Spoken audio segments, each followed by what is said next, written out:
Yo creo que lo primero a considerar es que China en realidad no es imbatible. El problema es que Argentina fue desarmada. El problema argentino no es simplemente que China sea muy competitiva, es que China compite con una potencia organizada, como una potencia organizada, mientras que Argentina básicamente es un país desordenado, desarmado por sus propias élites. China no gana solamente porque tenga salarios bajos o productos baratos. De hecho, los salarios chinos hoy deben ser más altos que los de argentinos.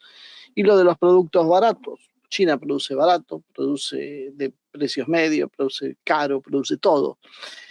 China gana por otra cosa, porque detrás de cada producto hay escala, hay un Estado que actúa, hay crédito, hay infraestructura, hay planificación, y hay cosas que a veces desaparecen a la simple vista, como es la logística, la energía, puertos, tecnología, disciplina productiva, que es lo único que a veces nos hablan, y estrategia nacional de largo plazo.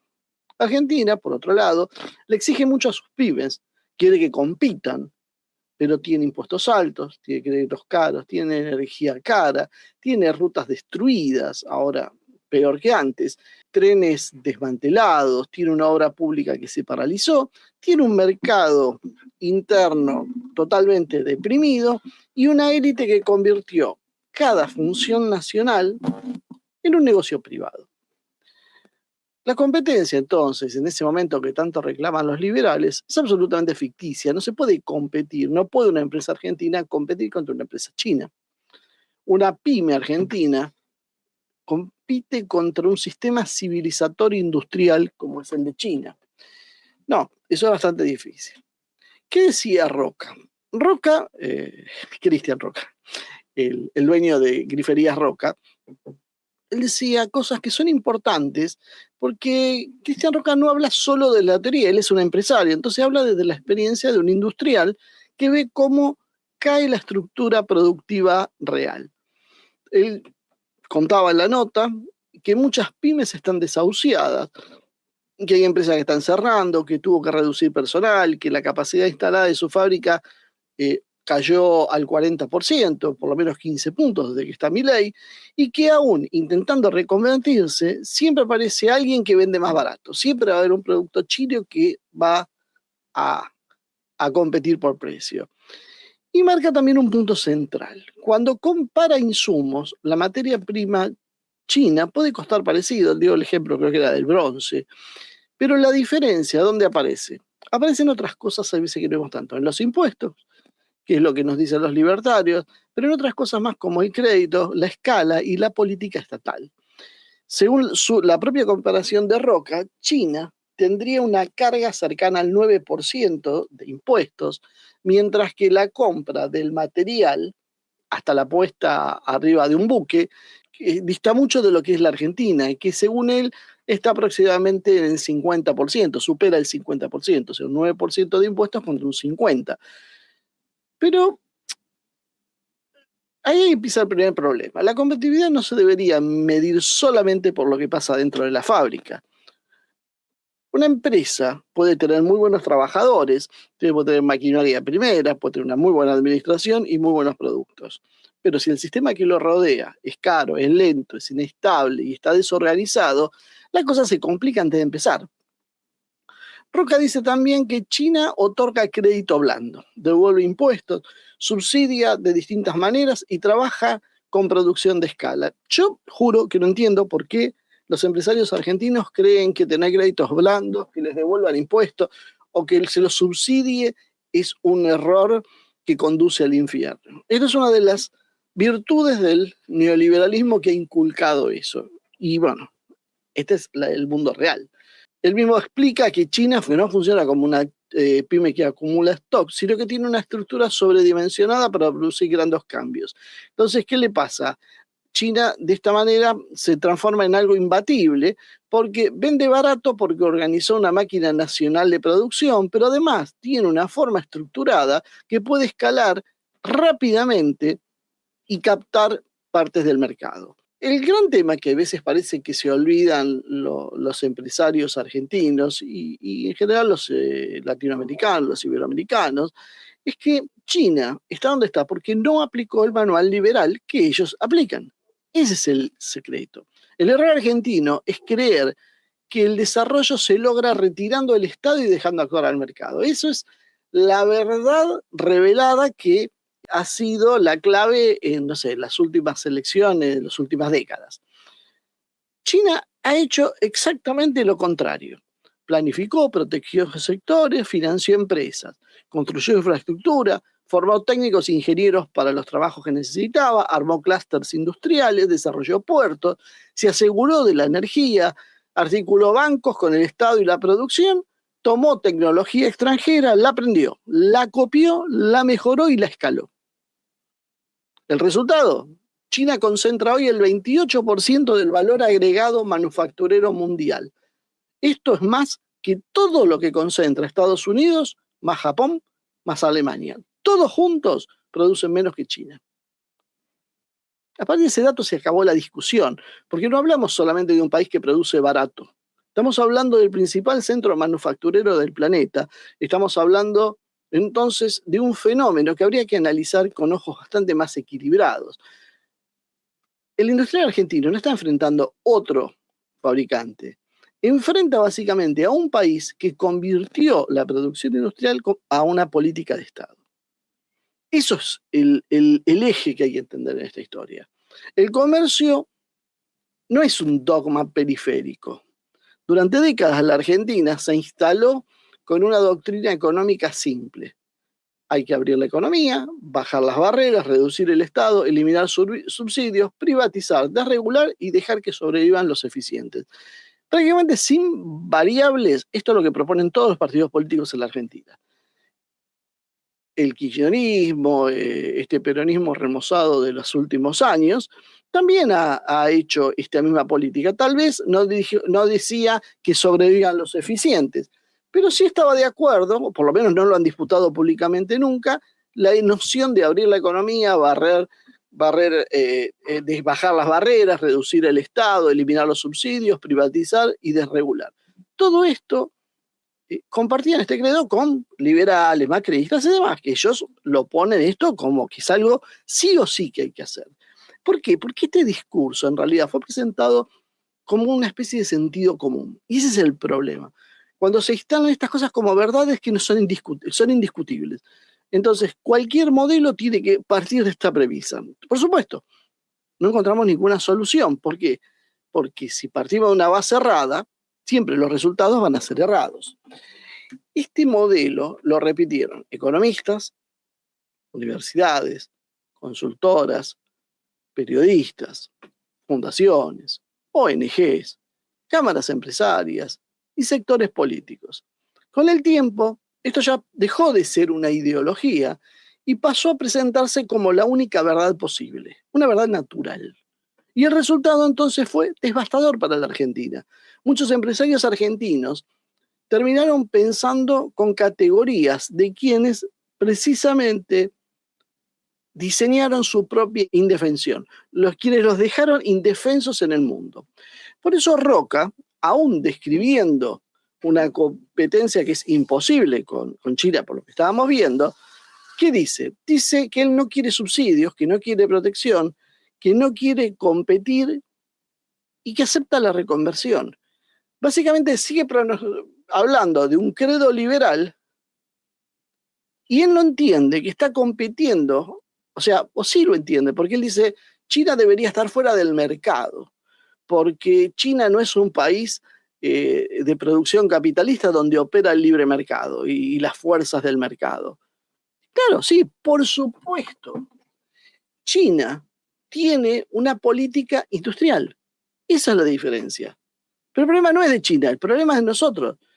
Y el problema, además, es que Estados Unidos también tiene lo mismo, también lo tiene Europa, también lo tiene Japón, también lo tiene Corea, y hasta Brasil tiene una política industrial, con muchas limitaciones, pero tiene instrumentos todavía de escala, tiene una banca pública, tiene una industria estratégica. En cambio, Argentina desarmó todo eso y convirtió el libre comercio en una especie de religión.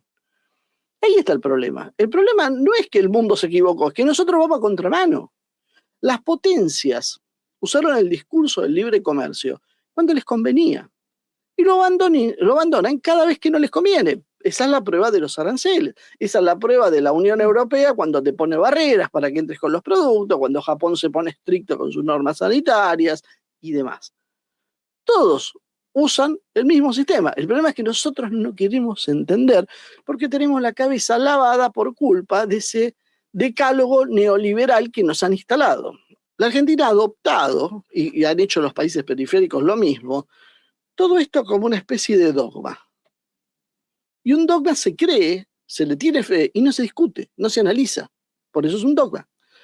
Y esa es la diferencia entre una élite con conciencia nacional y una élite formada para administrar dependencias. Adivinen cuál es la nuestra. La propaganda liberal instaló una figura bastante cómoda.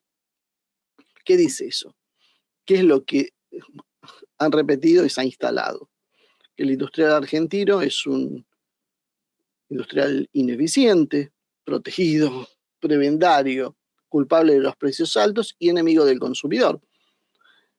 Esto es una caricatura, un estereotipo, que permite ocultar un problema real que es mucho más grande, como en general pasa toda en la vida. Cuando se resume el problema a 2 frases, se está simplificando. Normalmente, para analizar los problemas de verdad, uno no tiene que reducirlo a blanco-negro y extractarlo para que quepa en una frase, en un flyer de internet. Uno tiene que analizarlo todo en profundidad. Hay empresarios prebendarios, hay sectores que viven de la protección sin invertir, sin exportar, sin mejorar, hay corrupción, sobreprecios, privilegios, negocio con el Estado. Todo eso es absolutamente cierto. Pero una cosa es corregir eso que está mal, corregir los abusos, corregir las distorsiones, y otra muy distinta es destruir la base industrial del país. Es tirar, si uno destruye la base industrial del país, es tirar el bebé con el agua sucia. El error entonces fue pasar de una protección mal administrada a una apertura dogmática de un extremo al otro, sin planificación, sin una transición adecuada, sin una defensa comercial inteligente, sin que haya crédito productivo, porque si vos no tenés acceso a capitales baratos y privilegiás el negocio financiero, donde, y no estoy inventando nada, te dan el 25% anual por el dinero, pero te piden del 125 al 300 para prestártelo, evidentemente, si vos transferís las riquezas a ese sector financiero, nunca va a haber capital productivo. Si además no tenés infraestructura, porque a nuestros genios se les ocurrió que es una caja de corrupción, si no hay energía competitiva, porque tenemos que asegurar el negocio privado, porque después privatizamos la energía, vaya a saber por qué lo hicimos, sin una política nacional que defina qué sectores pueden sobrevivir y cuáles deben transformarse, y sobre todo cuáles pueden abrirse a una competencia plena. No vamos a tener solución. Cristian Roca lo expresa cuando dice que no se trata de negar los cambios, sino de saber hacia dónde se va y cómo acompañar esa transformación. Pero el problema no es la reconversión en sí. El problema es que es un error exigir una reconversión sin brindar los instrumentos, sin el tiempo necesario, sin que haya un financiamiento adecuado y sin ningún tipo de estrategia. ¿Qué es lo que ha hecho el gobierno de Milei? La infraestructura, pero no solo el de Milei, los gobiernos anteriores venían haciendo lo mismo. La infraestructura representa un costo oculto de la decadencia argentina. Y esto lo sabe cualquier empresario. Lo que pasa es que a veces como que no lo agregan al análisis. La competitividad no va a depender solamente de que paguen impuestos bajos o que tengan salarios miserables como ahora, que además salarios miserables significa trabajadores que cobran muy poco, es decir, sin capacidad de consumo. Por ende, no tenés a quién venderle. Todo depende de la infraestructura material del país. Las rutas, los ferrocarriles, los puertos, la hidrovía, la energía, las comunicaciones, los aeropuertos, la conectividad aérea, las obras hídricas, las redes eléctricas, la logística, todo esto hace un conjunto, que si el conjunto falla, se encarece todo y es imposible negociar. La Organización para la Cooperación y Desarrollo Económico, y no estamos hablando de un think tank marxista, estamos hablando de la OCDE, señaló en su informe económico sobre la Argentina que hay cuellos de botellas en rutas, ferrocarriles y puertos que elevan los costos logísticos y reducen la productividad. Es decir, la política que tenemos con las rutas, con los ferrocarriles y con los puestos han llevado a que el problema argentino no esté solamente en la fábrica, sino en lo que lo rodea, porque vos podés fabricar barato, vos podés producir en el campo barato, pero si las rutas son un desastre, si no tenés trenes adecuados, si no hay trenes directamente, si los puertos no funcionan bien, si te elevan demasiado los costos porque hay mucho negocio privado en el medio, ¿qué es lo que pasa? Te quedas sin precio de venta. Es elemental. Y no es solo un problema impositivo, eso es una simplificación, es mucho más complejo. Una pyme puede hacer cualquier tipo de esfuerzos, por más enormes que haga, pero después que produzca, va a tener que mover la mercadería por rutas que están deterioradas, que se van a romper los camiones, que van a desgastar los neumáticos, que van a destruir las amortiguaciones, que van a consumir más combustible, un combustible aparte que es extremadamente caro, que van a tener que pagar peajes, que van a pagar sobreprecios por el costo y el desgaste, que no tienen trenes, que tienen que producir con una energía que es mucho más cara, con sistemas de comunicación que están concentrados y monopólicos y que son más caras, y además con un mercado interno cada día más empobrecido. ¿Así piensan competir con China? Así no pueden competir con nadie. No quiero ser antipático y tirar nombres de otros países, pero no van a competir con nadie. La obra pública. ¿De dónde sacaron que la obra pública es un gasto? Es una inversión en capital nacional. La obra pública fue presentada, pero no solo por Milei, por Macri y compañía, como sinónimo de corrupción. Otro triunfo discursivo. Por eso yo hablo tanto de la narrativa, porque es un discurso que se hizo carne y que lo ha impulsado la élite liberal. Hubo corrupción en la obra pública, por supuesto. De hecho, las fortunas más concentradas en la Argentina en general vienen de la corrupción de la obra pública. Y eso demuestra que el país es rico y da, porque esta gente se ha llenado los bolsillos con una obra pública. Pero la conclusión no es eliminar la obra pública como se le ocurrió hacer a Milei, sino auditarla, controlarla, planificarla y castigar la corrupción que hay. Y si no lo pueden hacer, pues no se presenten a gobernar. Una ruta tampoco es un gasto, es algo necesario para la producción, porque por ahí tiene que pasar la mercadería. Entonces tiene que haber una buena autopista, tiene que estar bien el asfalto, tiene que estar bien señalizada, tiene que estar bien iluminada, tiene que escurrir bien el drenaje cuando llueve y dar las condiciones adecuadas para que el transporte sea barato y seguro. Un puente no es un lujo, un puente es lo que conecta, es lo que integra, lo que evita hacer enormes rodeos, es integración. Y fíjense que no estoy hablando desde lo ideológico, estoy hablando desde el más básico de los sentidos comunes que se pueda pretender. Un ferrocarril se lo ha presentado como una nostalgia. En la época de los 90, con Menem, era esta gente que no se adecua al presente, al futuro. El ferrocarril es una pieza del pasado. No, el ferrocarril es una logística de costo tendiente a cero muy bajo. Una obra hídrica no debería ser nada más que una caja política. Es la producción productiva, sanitaria y urbana que se necesita. Hoy un puerto es una boca de salida hacia el comercio exterior. No es una obra aislada, porque si es aislada, ¿por qué no la integramos? El freno que se le aplicó a la obra pública durante el gobierno de Milei tuvo un impacto en la infraestructura y la construcción. Hasta mayo del 2025 heredaron 2.692 obras, según las cifras oficiales, y el gobierno apenas finalizó 330. 1.400 ya deberían haber terminado, pero no se hizo, porque Milei le parece que es irrelevante, porque aparte su pensamiento es absolutamente financiero, como si el dinero crecería de los árboles y no hay que hacer nada para producir. Todo es negocio financiero para él. Un ajuste entonces puede cerrar una cuenta fiscal en el corto plazo, pero te abre un enorme agujero productivo a mediano plazo que va a empeorar la situación. Una obra entonces que no se hace hoy porque nos ahorramos 2 pesos, termina haciendo que el flete sea caro, que la ruta se rompa, que el pueblo o el sector productivo quede aislado, que no haya un puente adecuado y en definitiva que se pierda competitividad, que a medida que pasa el tiempo cada vez es mayor esta pérdida.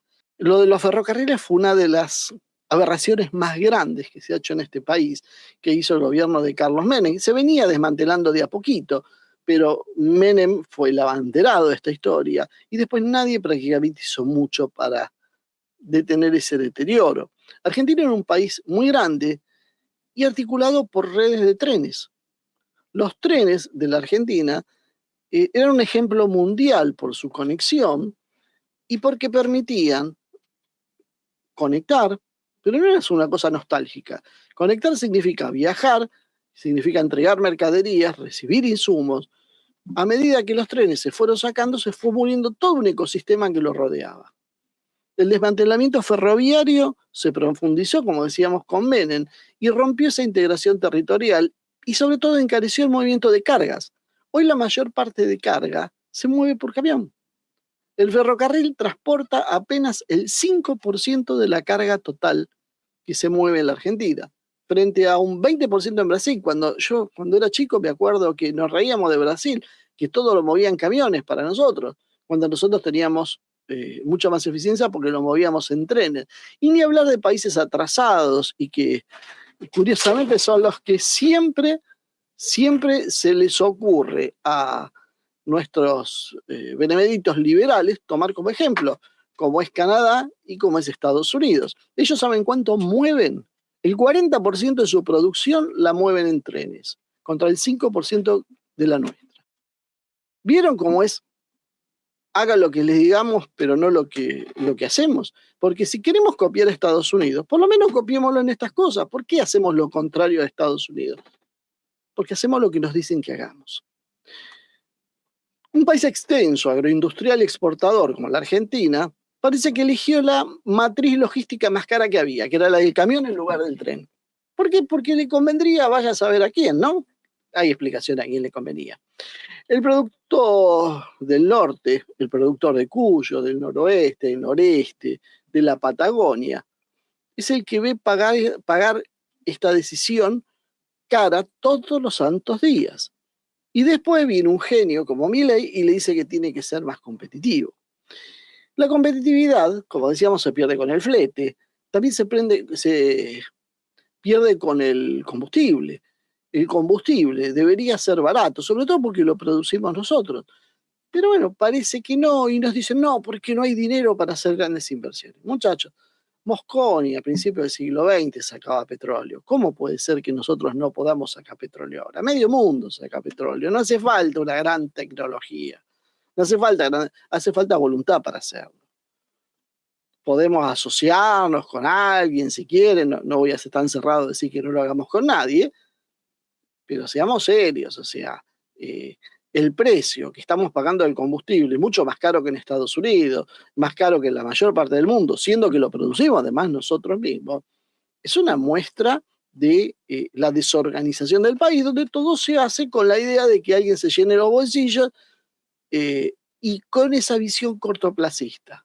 Porque si yo tengo combustible barato, yo tengo transporte barato, yo tengo más actividad económica, si tengo más actividad económica, recaudo más impuestos y en definitiva, en la ecuación fiscal, tampoco altera demasiado. Probablemente no altera nada y probablemente el Estado recaude más, porque toda la economía se pone virtuosa. Pero bueno, prefieren un monopolio cerradito. Ni hablar de los peajes, que también con Menem empezaron y después se potenciaron con Macri. Es que explíquenme cuál es la necesidad, ¿no? O sea, cualquiera de los que están en el chat hoy viene y le dicen, bueno, la autopista Buenos Aires-Rosario la vas a manejar vos. Se acabó el problema. ¿Qué haces? Contratás a la misma gente que está trabajando hoy, que son los técnicos, y vos sos el dueño y te llenás vos los bolsillos en lugar de no sé quién es el que ahora tiene la autopista. Ese es el problema. ¿Por qué tenemos que tener ese intermediario? No, porque Vialidad no producía, era muy cara y había mucha corrupción. Pues se controla, pues se pone gente más capaz, gente más honesta. En definitiva, le estamos entregando un negocio a alguien privado y es obvio que si lo hace un privado va a salir más caro. Y las rutas tampoco están tan lindas que digamos. Le están cobrando y no hacen nada. Entonces, básicamente, todo esto es lo que hace perder competitividad al país. Y además tenemos la hidrovía Paraná-Paraguay, que es una arteria estratégica, porque no siempre el corredor comercial es una vía central para exportar, no simplemente porque es una vía especial es un corredor comercial para exportar granos, agroindustria, todo lo que tenga que ver con el comercio. Pero claro, hace falta algunas cosas, dragado, pero si el peaje se lleva todo, si no hay señalización adecuada, la profundidad de los canales, la administración, las concesiones, todo se maneja no con un criterio de facilitar la producción y el desplazamiento de mercaderías, sino se lo hace como un negocio del que agarró una concesión. ¿Quién pierde? El país, que pierde la capacidad de mejorar su comercio exterior y por lo tanto ser más soberano. Una economía exportadora no puede abandonar su infraestructura de navegación y transformarla en una ruta puramente rentística, que es lo que se suele hacer. El punto no es negar, ni siquiera eso, no estoy haciendo una política socialista, Dios me libre y guarde, negando la participación privada, sino mínimamente es definir cómo se conduce. Si el privado va a operar bajo una estrategia nacional, pongámosle que pueda ser útil. Pero si el privado en realidad reemplaza la estrategia internacional y se convierte básicamente en una forma de extracción de renta, la diferencia es abismal y decisiva, porque lo que va a privar es el negocio del tipo que tiene la ruta, la hidrovía o lo que sea, y no el interés nacional.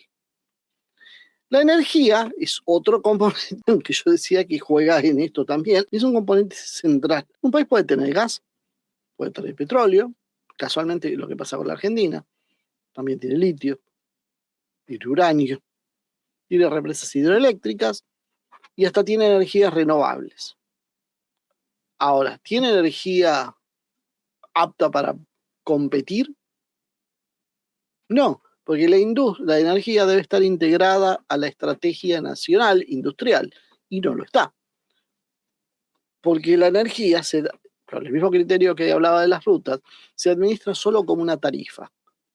Entonces el productor quedó atrapado. Si paga la energía cara, no tiene competencia, no tiene competitividad. Tiene otro problema, que el suministro es inestable, por lo cual no puede establecer correctamente su producción. Muchas veces debe autogenerar energía o cubrirse, lo cual es un aumento de costos. La falta de desarrollo energético limita el desarrollo de regiones enteras.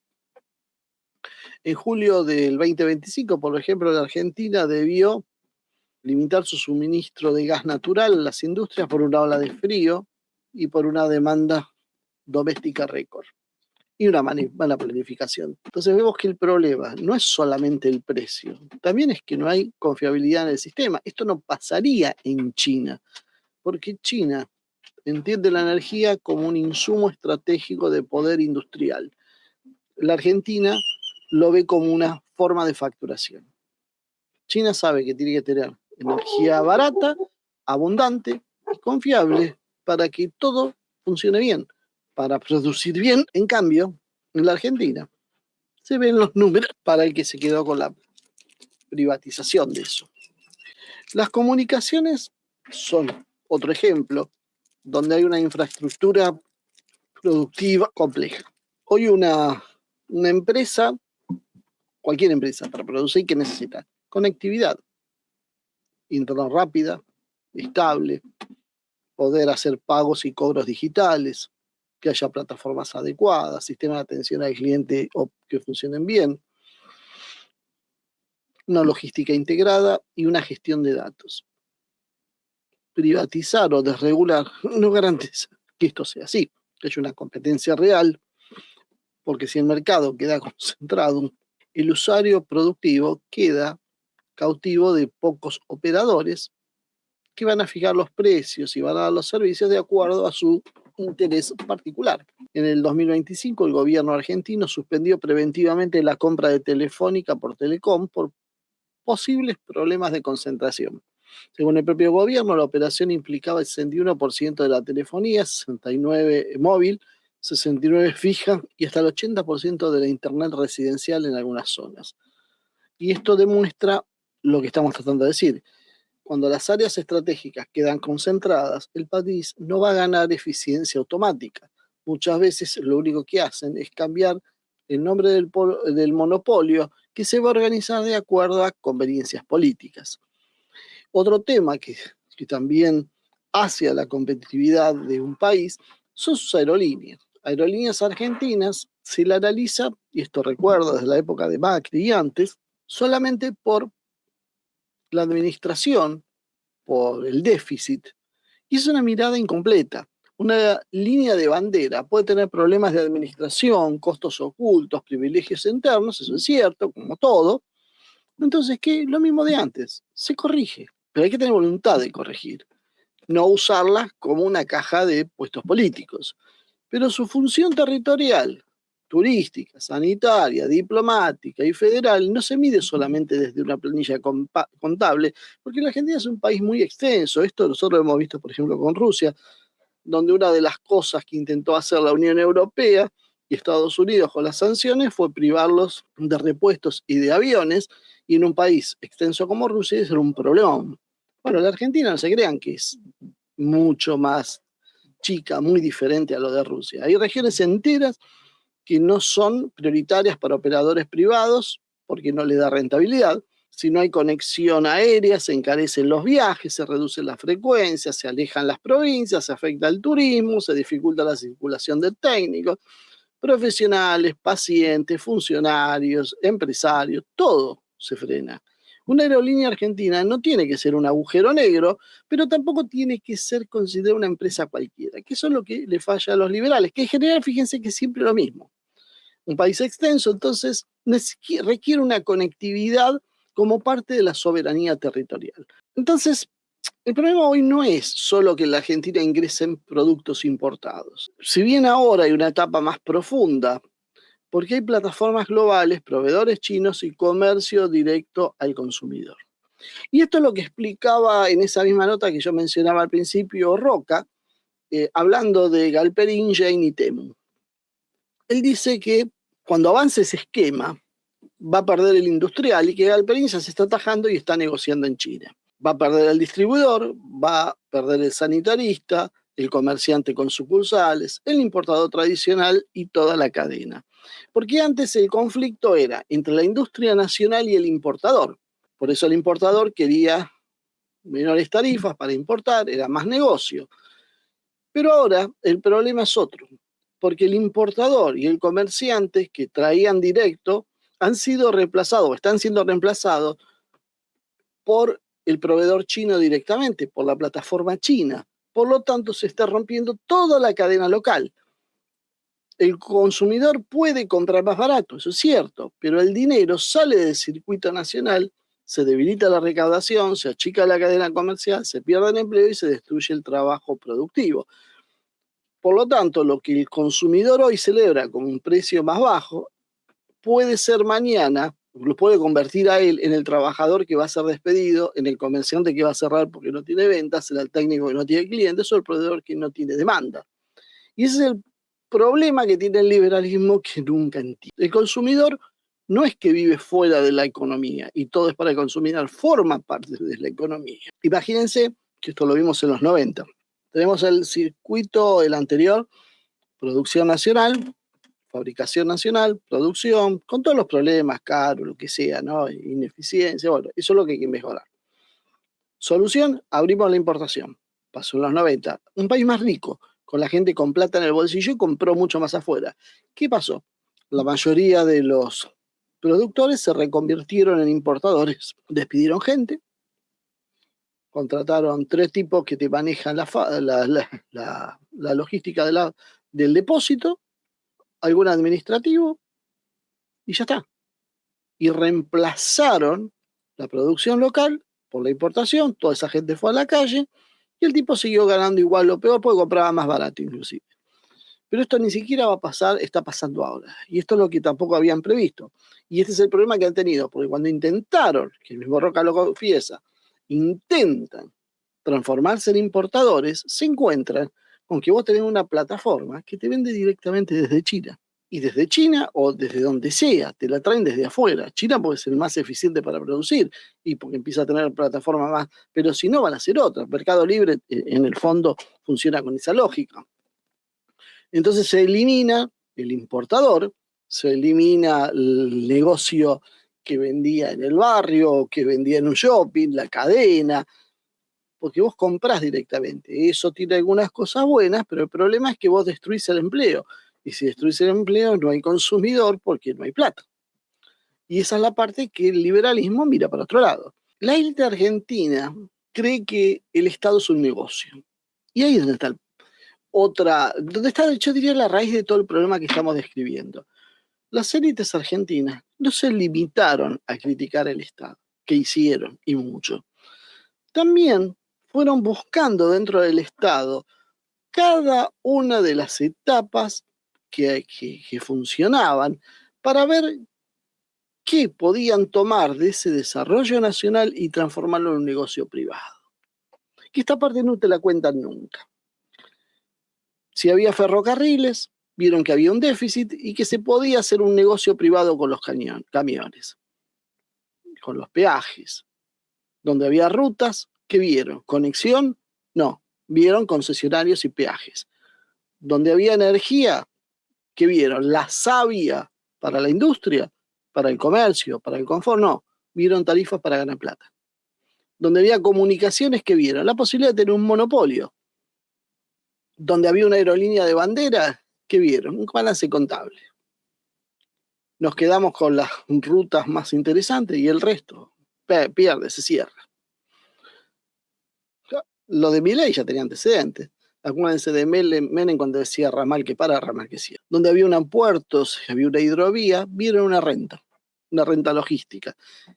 Donde vieron una obra pública, vieron la forma de hacer caja y si no, un gasto a eliminar. Donde había industria, protección indebida, porque choca con su dogma. Y en definitiva, la nación se transformó en activos a explotar.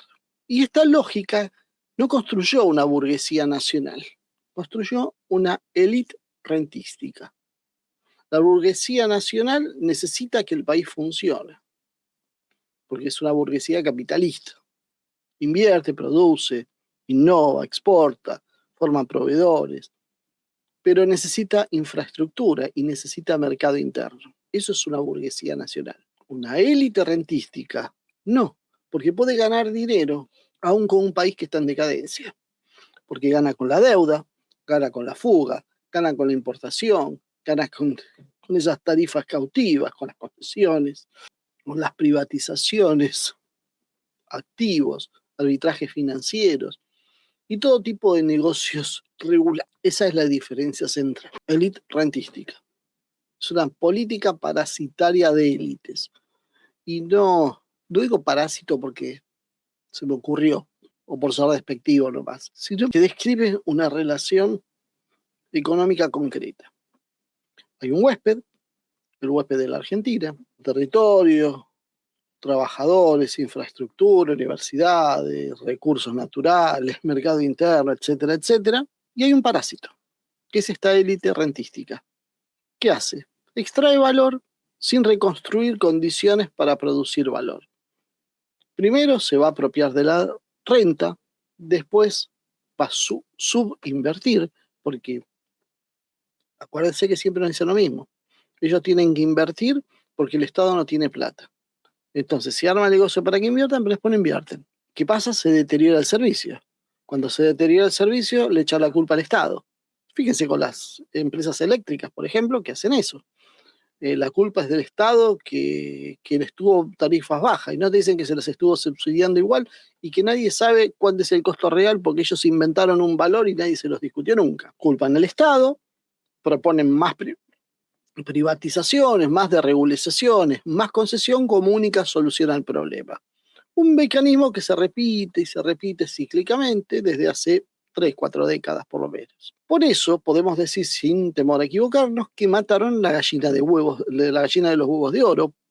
Y también es otra metáfora, me parece bastante clara. ¿Por qué? Porque usaron una infraestructura nacional bastante eficiente, construida por las generaciones anteriores de gobiernos populistas que ellos detentan tanto, pero luego la privatizaron y no la renovaron. Se consumieron el capital acumulado, la infraestructura, la clase media, la industria, la educación, la movilidad social, el mercado interno, las capacidades técnicas, todo se fue agotando y a medida que se agotó esa base, empezó a aparecer con fuerza la decadencia, que es lo que nos está pasando ahora. Y lo que deberíamos preguntarnos entonces es, si este modelo fracasó, y ya fracasó varias veces, ¿por qué siempre la solución es más de lo mismo? Porque parece que esta gente no entiende otra cosa. Porque fueron formados en una matriz ideológica donde el Estado significa trazo, la planificación es autoritarismo, el subsidio es corrupción, la industria nacional significa privilegio y la apertura es modernidad.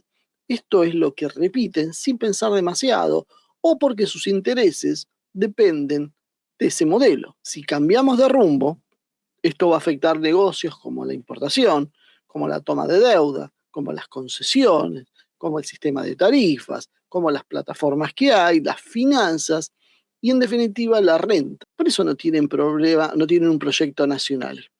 Ellos lo que tienen, en lugar de tener un proyecto nacional, que es lo que debemos construir nosotros, tienen negocios, no destino histórico. Tienen activos y no tienen doctrina, tienen balances y no estrategia. Por eso hablamos que se necesita un proyecto nacional. Y por eso tenemos grandes empresarios que hacen enormes fortunas, pero el país cada vez va para atrás. Y que siempre la pregunta es, vos los criticás desde tu casa, donde no tenés un peso donde caerte muerto, y estos tipos son megamillonarios, ¿cómo le vas a decir a ellos cómo se hacen las cosas? Porque ellos piensan en función de su bolsillo. Ese es el problema. No piensan en función del país. Y ese fracaso constante que producen es, curiosamente, un argumento para profundizar. Porque si una empresa pública funciona mal, ¿cuál es la solución? Privatizarla. Si una concesión funciona mal, ¿qué hay que hacer? Desregular más. Si una apertura destruyó la industria, ¿qué hay que hacer? Pues abrir más la economía todavía. Y si la energía es cara y ahoga la producción, ¿qué necesitamos? Más sinceramiento tarifario. Si el mercado entonces concentra, ¿cuál es la solución que nos van a brindar? Menos Estado. Si se pierde empleo, más flexibilización. Esta receta es mágica porque sobrevive siempre, inclusive cuando la propia realidad la va desmintiendo. El discurso dominante entonces es hay que competir con el mundo, ¿no? Eso es lo que nos dicen siempre. Pero Argentina quiere competir en condiciones imposibles. Tiene pymes que no tienen crédito, una industria con impuestos altísimos, pero tiene una base energética muy cara, inestable, tiene rutas que están deterioradas, tiene peajes altos, tiene trenes que están siendo desmantelados, atrasados y que no pueden ni siquiera circular a la velocidad que circulaban hace 50 años atrás porque las vías están en mal estado. Puertos e hidrovías son una pelea por renta. La obra pública la paralizaron porque dijeron esto da pérdida y usemos mejor esa plata para gastarla en activos financieros, en pagar la deuda. Va. Y hay un mercado interno cada vez más deprimido y esto con una apertura importadora, más las plataformas que empiezan a aparecer. Es eterno, podía estar media hora enumerando factores. Hay una cultura económica que desprecia todo instrumento estatal de desarrollo. Y enfrente está China, que es la escala manufacturera mundial. Financiamiento, infraestructura, logística, subsidios directos y indirectos, clústeres industriales, planificación y voluntad nacional. Todo integrado, todo organizado. China está pensado cada parte de su economía para ser complementaria. Si yo me pongo a fabricar algo en China, estoy en un barrio donde mi fábrica necesita insumos, los insumos me los brindan los fabricantes que están alrededor mío. Las rutas son de primera, los trenes son inmejorables, el costo de la energía está abaratado, tengo créditos blandos, tengo apoyos a la exportación. ¿Cómo se va a competir? Es una masacre, no es una competencia. Entonces, tenemos que pensar una solución que no puede ser nostálgica, que ese es el otro error que a veces cometemos. No se trata de defender cualquier cosa, de cualquier industria, de pensar que estamos en la posguerra mundial, después de la Segunda Guerra Mundial, que hay que subsidiar todo, que cualquier obra pública vale, que todo tiene que ser protegido. Hay que proteger con exigencias, tener un Estado que controle, subsidios estratégicos y necesarios, auditorías en las obras públicas, empresas eficientes. La salida, entonces, tiene que ser una planificación nacional con disciplina productiva. Esto implica definir qué sectores estratégicos se van a desarrollar, exigir inversión privada, controlar la calidad de lo que se fabrica, ayudar a financiar esa modernización, defender normas técnicas con sentido común, no burocrático, usar compras públicas como herramientas, mejorar la infraestructura, sostener una energía que sea competitiva, porque la energía es la sangre de todo el sistema, recuperar la logística ferroviaria, ordenar la hidrovía, auditar las concesiones, hacerlas cumplir, las que hay, evitar la concentración en la comunicación, proteger inteligentemente sin crear parásitos y abrir lo que convenga abrir. No es Estado contra mercado. Es una discusión incompleta esa. Es mercado nacional organizado por una estrategia de Estado. No estoy inventando nada nuevo. Así lo entendió China, así lo entendió Estados Unidos, así lo entendió Europa en su momento, así lo entiende Japón, Corea del Sur. Argentina debe dejar de fingir, o debe dejar de creer, si no lo está fingiendo, que el mercado mundial es neutral. China en realidad parece imbatible porque Argentina fue convencida de desarmarse. Nos dijeron que cualquier tipo de planificación era atrasarse, mientras China planificaba, que los subsidios eran un pecado, mientras todas las potencias subsidian, y que la obra pública era un gasto, mientras todos los países serios construyen infraestructura. Y por supuesto, la infraestructura, si uno la mide directamente, se construye a pérdida, porque no tiene el objetivo de dar ganancia en una planilla de cálculo, sino facilitar el desarrollo económico y después se recuperará. Nos dijeron que los trenes eran de déficit y que era un atraso, pero el mundo, ya que les gusta tanto esta frase, sigue utilizando costos baratos a través de logística ferroviaria, invirtiendo en el desarrollo de trenes cada vez más novedosos y modernos. Nos dijeron que la energía debía sincerarse, mientras que la industria necesita que haya una energía competitiva, porque si no, nada de esto es posible. Que privatizar era modernizar, pero en realidad lo que se hizo fue transformar funciones nacionales en negocios privados.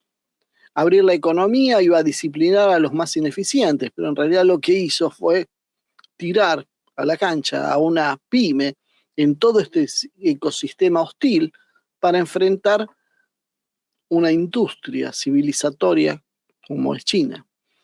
El caso de Roca, entonces, no muestra solamente la angustia de una fábrica de grifería, muestra el punto de quiebre de una doctrina, donde llegamos al final. El industrial argentino tiene que empezar a descubrir que no alcanza con trabajar, invertir, reconvertirse o bajar márgenes. Tiene que abandonar el credo liberal. Necesita un país que organice condiciones de competencia. La empresa, si no, va a quedar sola frente al mundo y va a fracasar. Que ese es el gran misterio de China. No son los salarios bajos, no es el desoír las normas ambientales, no es el subsidio, todo eso que se pinta negativamente. China es un conjunto, es una estructura productiva. El país está pensado para integrarse. Cada cosa que se hace con China tiene un sentido y tiene una lógica. Por eso les va bien, porque funcionan como un enorme equipo de 1.400 millones de personas. No hay mucho secreto. Ninguna empresa sola puede reemplazar a una nación. La Argentina no necesita más este dogma liberal, de la misma manera que tampoco un proteccionismo prebendario como por ahí en algún momento se hace. Necesita recuperar la conciencia nacional, reconstruir la infraestructura porque está destruida, ordenar su propio sistema productivo, seleccionar los sectores estratégicos y defenderlos a capa y espada, y disciplinar a sus benditas élites rentísticas, que este es el principal problema creo que estamos teniendo. El círculo rojo, los capitanes de la industria en otras épocas, y el factor financiero, que después le dedicaremos también un programa aparte, para verlos más en detalle cómo trabajan, a ellos hay que disciplinarlos. Ellos hay que subordinarlos al interés de la nación. Y esa es la parte difícil, porque en realidad estamos todos subordinados a sus intereses, que como decíamos son sectoriales, son privados y no nacionales. Es decir, hay que volver a pensar la economía desde el poder nacional. Entonces el problema no es que China sea fuerte, que no podemos competir con China. El problema es que Argentina aceptó debilitarse.